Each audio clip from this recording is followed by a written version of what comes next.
All right, welcome to the Naive Novice. Today I'm making a glass angel. Let's get started. First things first, I want to use up one of my shorts here, so I'm going to fuse these two together, and then I'm going to melt it in. All right, now that it's melted in, we're going to go ahead and turn this into what is known as a Maria. So that's me just taking the ball, pushing it flat on a flat surface. That's actually a Maria mold to kind of help it stay in that exact shape. It's just like a disc shape.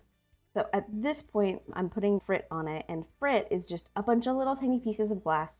And you can see right here, you actually have to be very careful when you reintroduce this to the flame. I turned down the flame a lot because I don't want, I've had issues in the past with the frit. It'll bubble or it'll even kind of turn a grayish color, and I call that burning. I'm not sure if it's actually what's going on.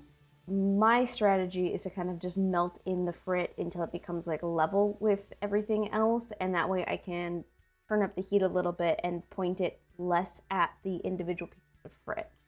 In implosion in general, what's going to happen is all this frit, these tiny little pieces of color which are on the bottom of this disc, I'm going to melt the outside of that disc in. And so here I am just focusing on just melting the disc, and then it's going to move because it's hot molten glass. The inside is a little bit cooler, the outside's a little bit hotter. It's going to kind of drip down, and it's going to come back inside of the disc, and that color will actually elongate. It will end up creating a bunch of little tiny lines that come up from the middle and out, and it can kind of look almost like a flower. I really like implosions. The longest part of this, though, is making the implosion. It takes a really long time. The idea of this little glass angel came to me after my brother told me that he had a new little baby girl that was really cute, and I was like, all right, never made like an angel, and I really wanted to make something for Candace specifically. I came up with a little baby angel, and I was like, all right, I'm gonna do this out of Boro. I haven't done any kind of sculptural work in Boro. I sat down with like a note paper and I sketched it out, and I was like, all right, I want to make this simple, and I want to make it like an implosion, because I thought it would be really pretty to have like a mostly transparent angel, and then her dress, on the inside of her dress you could see like the colors coming through, and I thought that would just look like, I thought the silhouette of that would look really pretty. I'm also in love with implosions as a general rule. I love the implosions. All right, at this point I'm pretty close to done with the implosion part of this, as the glass has elongated into this like cone shape, so has the color on the inside. So there is actually like a two-tone color effect going on. If you look at the frit in the bowl or on the tray, if you look at the frit on the tray, you'll see that there are like some white frit and a little bit of like bluish kind of color, and they're spaced out a little bit differently. So like the white is all on the inside, and then the blue is kind of on the outside. That translates into this implosion. Once it cools down a little bit, you'll actually be able to see that color distinction in there, but there's actually two layers of it too, which I think looks really nice. So it looks like she's got like a little bit of like an outer skirt and an inner skirt going on with her with the implosions. The implosion is done. It's on to shaping here. So I'm pulling this out into like a little point, and that point is actually going to be the top of the dress towards her neck.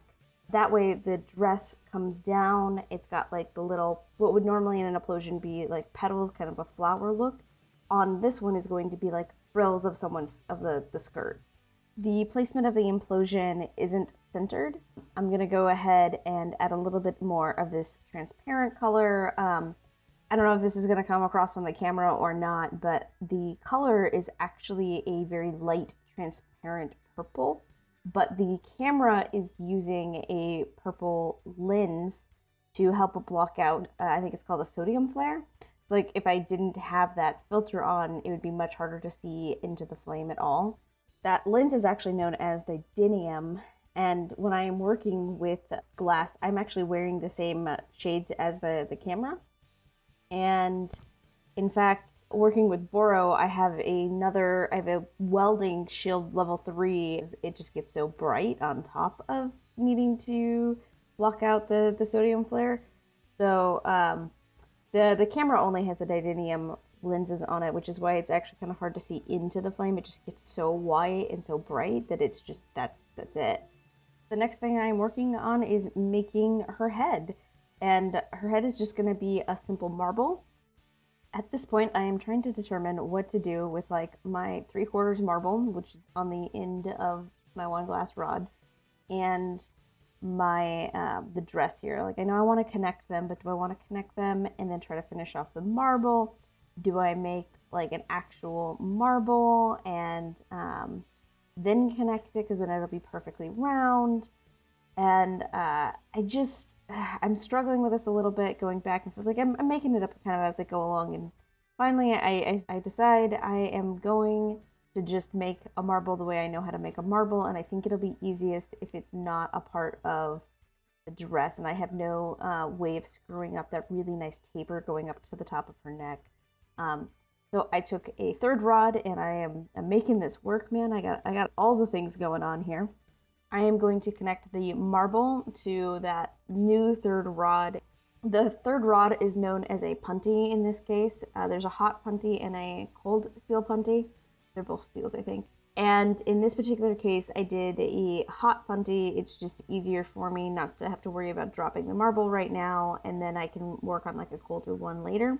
A cold one is you have just one of your two things that you're attaching hot, and that way it's got a very, very loose seal, and you can literally just kind of break it. And by break it, I mean like you literally hit it on like a table or like something and it pops right off.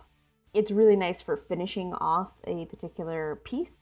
But right now I'm just trying to go for round, and I want to use the molds, and I'm still not super used to Boro. Just it's easier for me not to have to deal with a cold steel punty. At this point, I am going to attach that little marble to our angel. I want to make sure it's a really nice seal. I want to get them nice and hot, but I don't want to ruin that taper. Because it was a hot seal, I now have to melt off the other punty, but because it was a punty still, it's a much smaller area than if it was like the whole rod that was touching it, because it was actually a smaller point that had attached directly to the marble. So I'm just going to try to pull off that point and then stick it back into the graphite marver to finish up shaping. So the marver, which I actually don't think I've talked about yet, that whole bunch of half circles that I have on the bench there, that is actually made out of graphite, and graphite doesn't stick to glass. It absorbs enough of the heat with the correct whatever kind of coefficient so that it doesn't like immediately shatter the glass, can disperse the heat through it so it doesn't crack. So it's very useful. All right, at this point, I actually have switched colors. This is now a silver iris color. I haven't used a lot of Boro in my life. I never actually looked up these colors either before I used them, so I kind of inherited all of the glass that I have. It's all kind of passed down to me. Some of them are labeled, some of them aren't. I know that the one I am using for her halo is silver iris. I make an assumption that it says silver and iris, and I was like, all right, well, it's probably like a kind of a purpley and kind of a silvery color. Because one thing about Boro, Boro can change color on you so much. Like you have a rod and you're like, okay, cool. That is a like tan color. You put it in the flame and you do some techniques like either striking or reducing. I'm not sure if this is an actual technique or not, or I don't know its name. But I know that some of them have like a color film on them that you burn off, and you get very, very different colors with like the same, or if they're encased, you get different colors. I just ran like a little experiment. It was a heart. I put the transparent color over half of it, and I ended up making a twisty heart over it, and it went from orange to blue just because I put encasing on half of it. And I was like, whoa, those are very different. Like I didn't think it would make that much of a difference. I just wanted it depth. Like I wasn't even thinking about the color being different. All of that to say is I don't know how the halo will actually end up turning out. We're just playing along here. That's why the channel's name is Naive Novice. Is I am making things up as I go along, and we're figuring it out. At this point, I am working on trying to shape up the halo and really trying to work on maintaining it as a halo.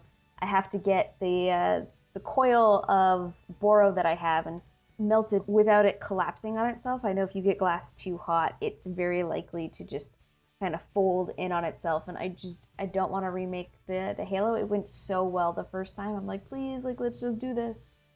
Again, I haven't worked with Boro a ton, so I'm a little bit nervous about like how much heat do I apply, and I want to keep her dress from cracking, so I got to kind of keep that warm, but I don't know how warm because I know Boro is less finicky than soft glass is. There's just a lot running through my head. This is the part of the angel that I have planned the least. I know that there need to be 2 wings for an angel. I don't know how complicated I want those wings to look. I don't know if I want feathers, if I just kind of want an abstract idea, because I mean, like, nothing else has details. She has no eyes, no face. The silhouette of her dress is just sort of a teardrop shape. It's all very simplistic. I'm also getting a little bit tired being out in the garage. We are located in a very warm climate. At this point, my running thought is I want to go simpler rather than complicated. With that in mind, I want the connection to the body to be on the smaller side, and then it should get bigger and then taper off into like a little bit of a point, more like almost a fantasy fairy kind of a thing. Like, I think I'm thinking about like Navi from Legend of Zelda. She's got more rounded wings, but I was like, okay, I can use that kind of like style to figure out what I want to do. So figure that the worst case scenario here is that I just don't like the look of it. In that case, you just heat it up and you pull it off and you start again. So luckily, I actually like how the first one turned out. I think that looks really cute. It's kind of simple, but like, I like it. Especially since, again, I don't know what the heck I'm doing. I'm just trying. I went ahead and started doing the second one. The second one, I did not get enough of a big gather the first time, and this one's going to take a lot more work. I can already tell.